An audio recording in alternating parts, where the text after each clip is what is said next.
Hello folks, this is Mike and Sandy Mills.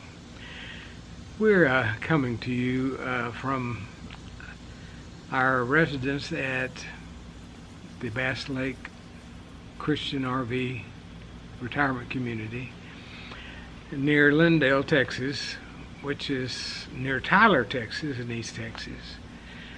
And we've just hung up the keys to our motorhome. You might remember or be familiar with our blog, Fannie and May, which I began writing when we first bought an RV back in 2005, and it went on for 19 years. And I've had the good sense for once. She's always had good sense to document and take photographs of everywhere we went, and the blog is still up there on Blogger. I think it's Fannie and May, PHANNIE and MAE, and it's had over 1 million views, and I think it'd be enjoyable to see the history, the transformation, and in some ways not so good year-wise for me. She doesn't change. She always stays young, but she's good. Not true. Good at doing that, and I got older and grayer. But we decided to go hang up the keys whenever the motorhome became more of a hassle than an enjoyment, and it was an enjoyment for a long time. We loved that coach. It was a Tiffin Phaeton 40-foot diesel, and we've gone all over the United States, and there may be a couple we missed, but we're gonna go and see those very soon. But the purpose of this vlog, which is the first time we've ever done a vlog, still having trouble saying vlog instead of blog, is to give people an idea of what it's like to transition from full-time RV living, which we did for 8 years, and then come back to living in a house and not stagnifying. Is that a word? Stagnating, that's the word. And unfortunately, when people get older, they sometimes do stagnate, but we're not going to do that. We're going to stay active and do new things like this blog. And we wanted to tell you about a trip that we took just a few days ago to Dallas on Amtrak, something we haven't done in 40 years. And we think you're going to enjoy it. It was fun, wasn't it? It was a fun experience. So just stay tuned, and we'll have more of this nonsense as we go. And see you later. So here comes Sandy. We're starting on our first train trip. She's locking up the house, and then I'm going to hand the camera to her so she can film me putting luggage in the car. Won't that be exciting? This is the great big old garage that used to hold Fannie, but now just has our 2 cars, one of which is in the shop today. Hi, say hi, honey. Hi. How y'all doing? So I'm gonna give the camera to you, and you can take a picture of, you have to hold it steady, of my putting luggage into the car. I know that'll be exciting.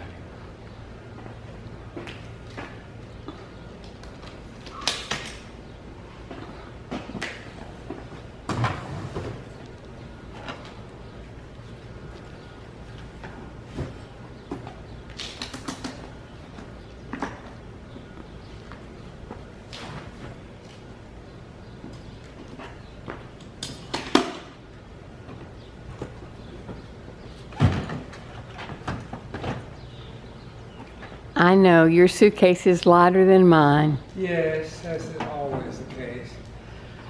we'll have a lot more about this house and the reasons that we bought it on a later video. But for now, we're on our way to Mineola from Glendale. So stick around. Okay, we are pulling into the Mineola Amtrak station. And it's pretty slow around here, but I'm sure it will be fine. And we will get over here and maybe get in some shade. And the train tracks are right out there.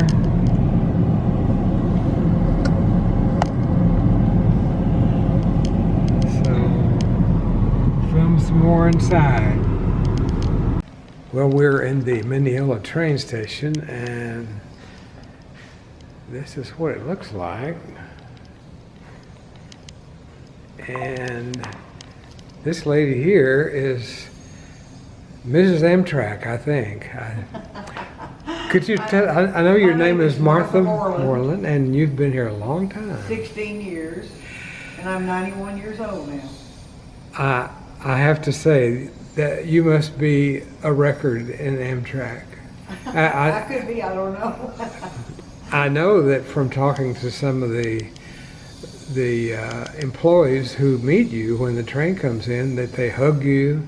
Oh yeah. And they've known you forever. So I just think it's wonderful that you're so young and so active. And well, I'm very blessed with reasonably good health. I don't really have any bad problems.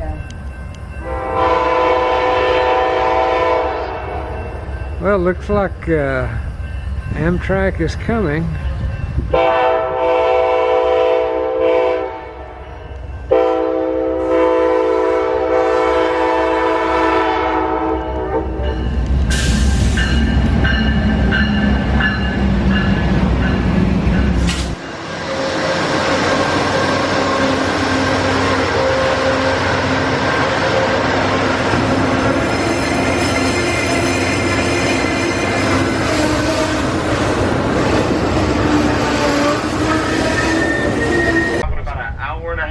Hour and a half will be Dallas, Texas, hour and a half. Well, it looks like we're already underway. We just barely got into our seats. And the stairs getting up to this area were a little bit difficult, weren't they? They were challenging, for sure. But there's not all that many people on the train. I don't know if you can see.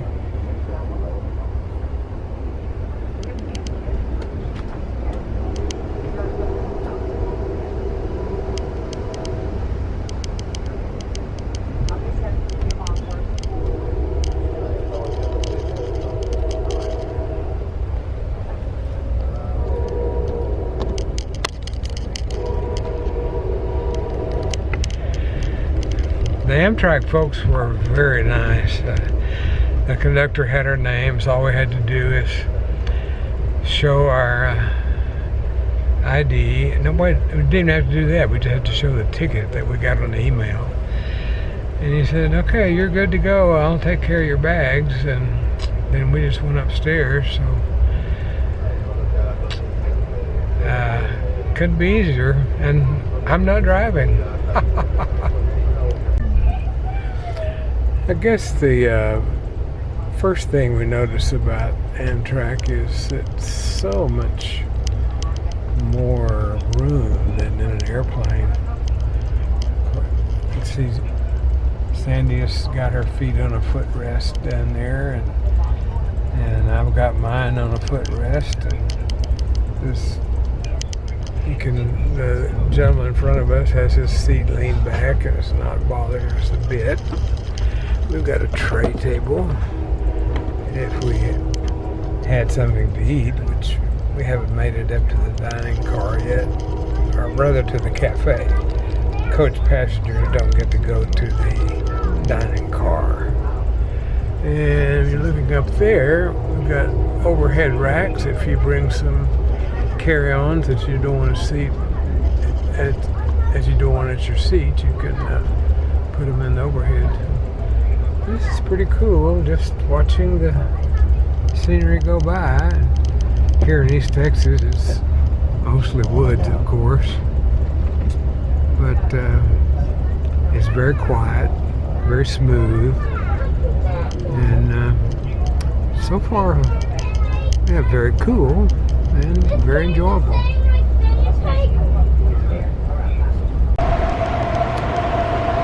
Well, I'm in the cafe car at the moment, and it appears to me that they're on a break.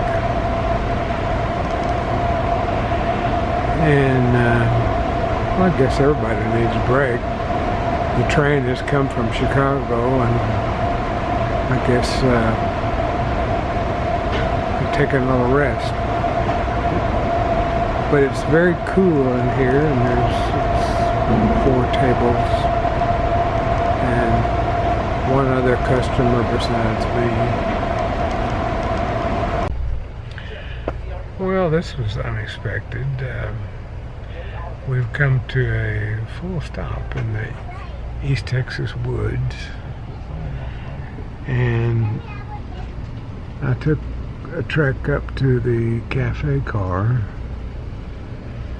and the conductor said something about waiting on a train, but I'm not sure how that works, since there's only one track here, and I don't know where the other train would go, but mine is not to ask.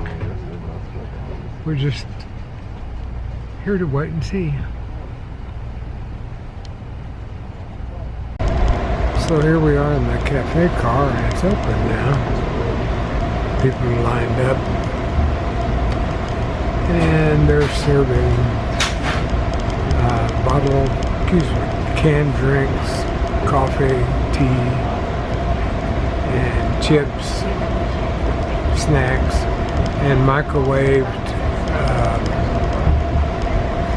breakfast, sausage and eggs, scrambled, that sort of thing. So we've got some. This is what the omelet cup looks like. I've got ice water, and Sandy has iced tea, of course. So we'll take it back and have a feast. So this is what the omelet cup looks like. Sandy's iced tea in a bottle. And how does it taste? The tea is excellent. And the omelet cup? It's good. Really? Yeah. What do you know? And I have an omelet cup and ice water. And when I finish my ice water, I'll give her my ice, because she's kind of an ice freak.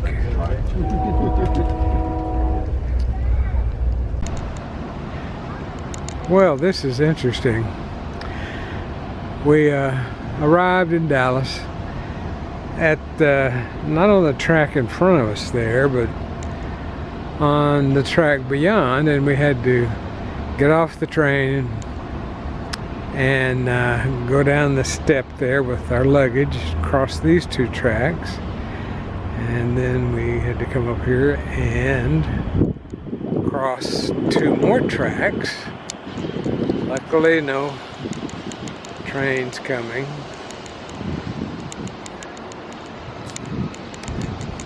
And then, with luggage still in hand, well, not in hand, but holding onto them and rolling, we had to climb some more steps to get up in here into Union Station.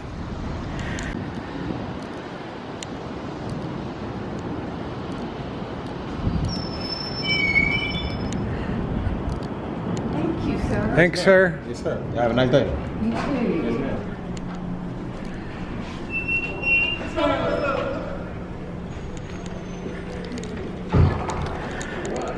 Well,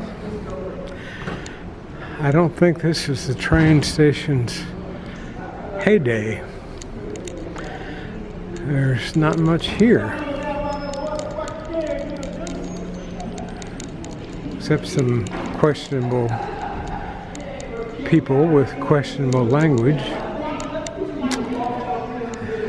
and a lot of room. There probably were a lot more chairs here in years past. There's the Amtrak station.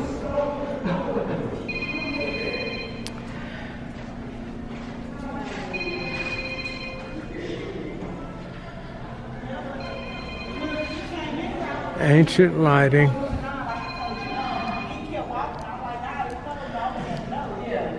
An old shoe shine stand. Not used now.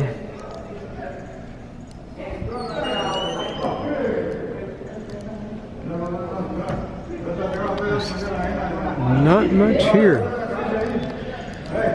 We'll go outside and see if we can find an Uber to get to the hotel.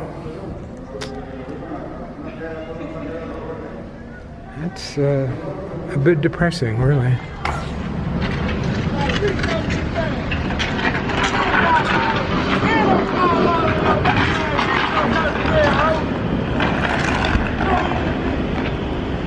And here we are at the Bernice Johnson Union Station.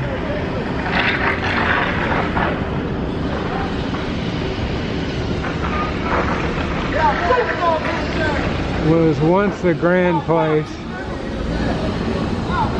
Now, very questionable. Okay, we're gonna get Uber now. You know, as I sit here editing this video, I can't help but be flabbergasted at just how incompetent we are doing this for the first time. So I'm going to have to take a few minutes to explain a couple of the next scenes. After we got to Dallas, we neglected to get videos that would tell a cogent story.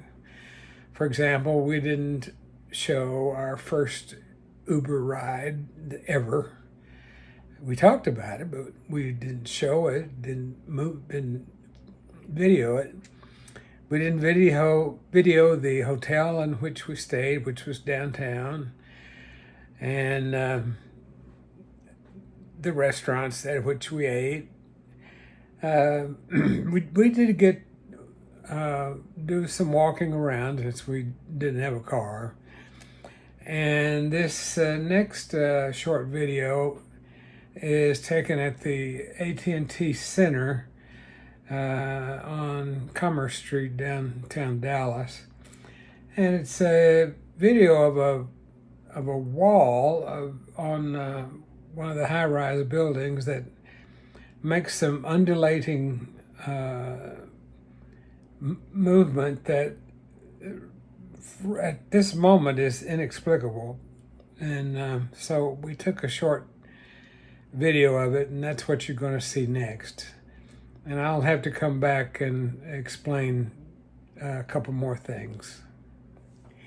So bear with me. We're just flat newbies, that's all.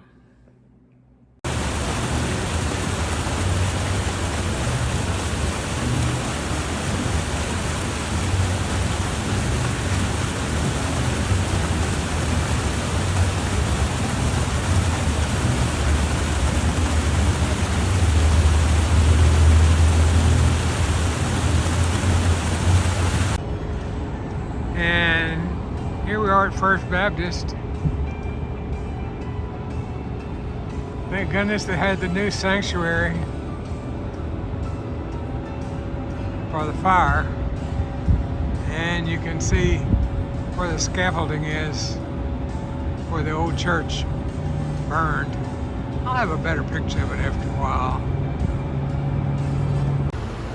From inside the sanctuary, the new sanctuary, you can have a better view of the scaffolding around the old church and get some idea of what they're doing to shore up the walls so they can get inside and clean up the debris. But you can also get a sense of how hot the fire was.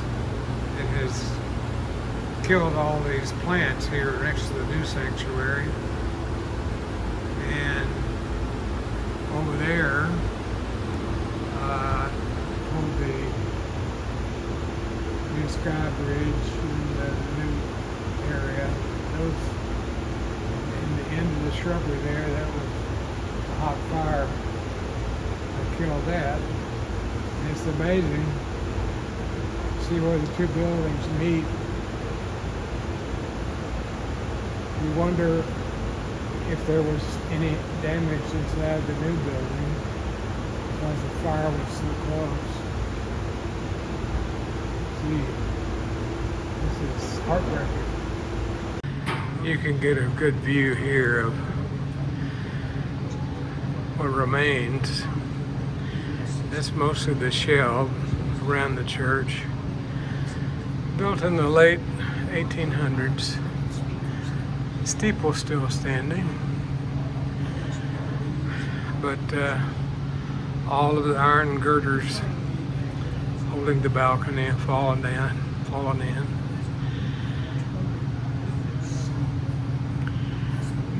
And I can see a few pipes from the organ that have burned and fallen down. One of the largest organs in the state of Texas. And the beautiful old stained glass windows, only one of them survived. So they've got a big job ahead of them. We certainly enjoyed our years here, about 20 years in the old sanctuary before we moved to the new one. So we have lots of memories. I've even played the piano in the church during service. And I will never forget that. Still got it on video. But it's a sad sight. All the history gone from the library. The fire started in the basement. It's just difficult to imagine. So we're in the new building now, heading into the sanctuary for the concert and the message.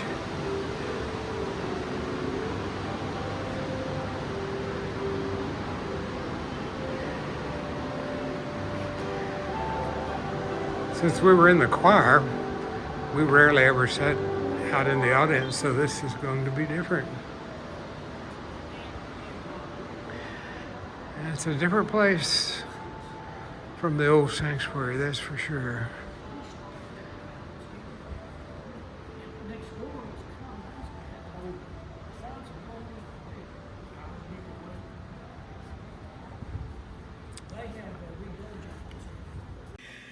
I'm back again. We are fans of gospel music, and gospel quartets especially. And one of the reasons we made this trip was to visit our old church, First Baptist Dallas, and hear the Mark Trammell Quartet, which is a favorite of ours, and to take a look around the church, especially the old historic sanctuary that burned. And so you're going to see the Mark Trammell Quartet next, and so I need to explain that. Here we go.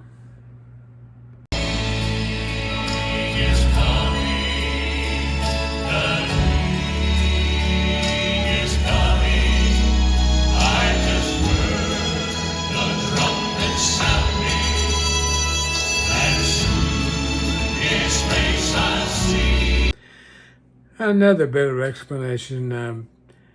We have tossed in a photo of some very good friends with whom we were able to attend the first night's concert at FBC. And We love Mary Lou and Harvey, and I couldn't make this video without including them, a photo of them in it.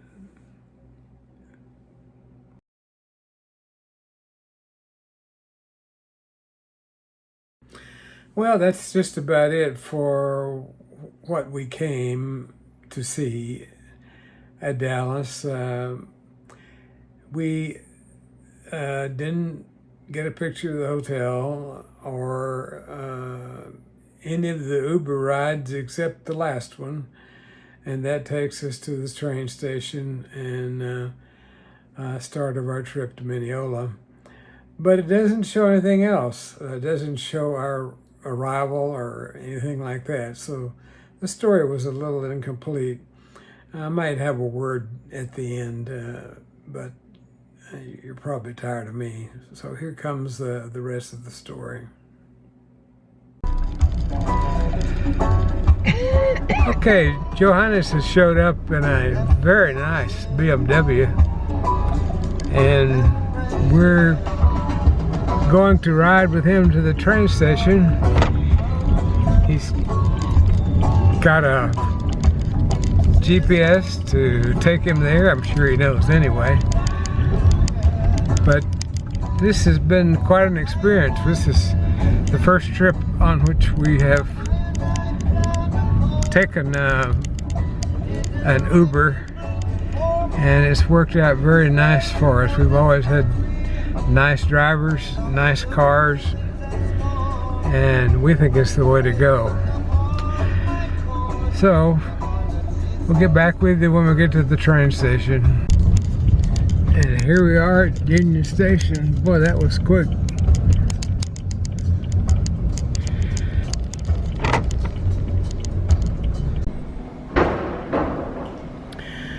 Well, things haven't changed much in the Amtrak station. Got some vending machines if you need something to snack on. And you wonder what this must have looked like whenever it was built many decades ago and train travel was frequent and exciting. And we just talked a little bit to the Amtrak person here. There's only two of them on duty. And we learned that you can't take a firearm on your person on an Amtrak train. The only way you can do it is to get a reservation for it and to carry it on board and unloaded and in a locked container. So for Texans, that's pretty harsh, but of course the airlines are even more harsh. And we were just talking about what kind of sense it makes to ride. Oh, why are we upside down?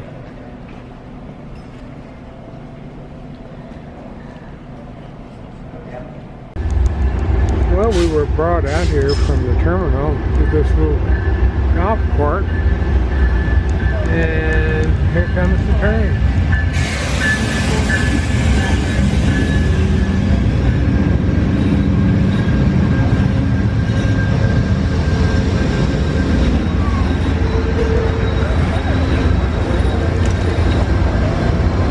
And we're just about to board for Mineola.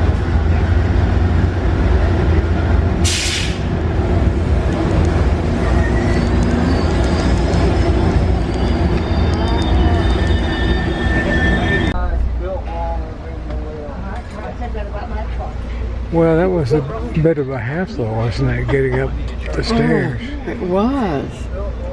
It was terrible. Hard enough to get one person up, much less luggage. Yeah, it was easier when we came up here.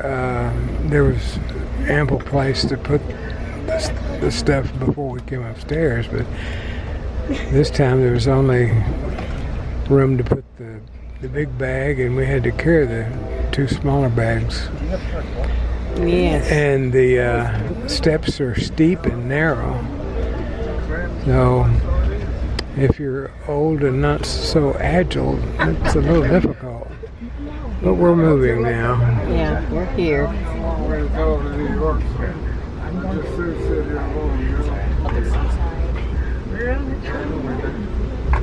And we're underway to Mineola.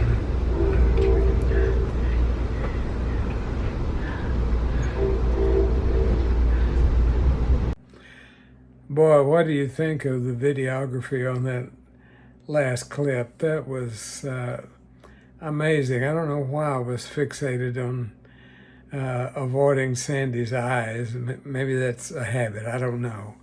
But anyway, that just shows you that we barely know what we're doing. And what I wanted you to get out of this is that if you're going to hang up the keys to your motorhome, and don't hang up the keys to your life. Keep doing new things and learning more things, and keep your brain active. And I have been told, and it's sort of innate to believe that is something that's good for you. So I hope you enjoyed this. It was quite an experience for a first time, and I hope it'll get better as time goes by. Thank you for watching. Bye.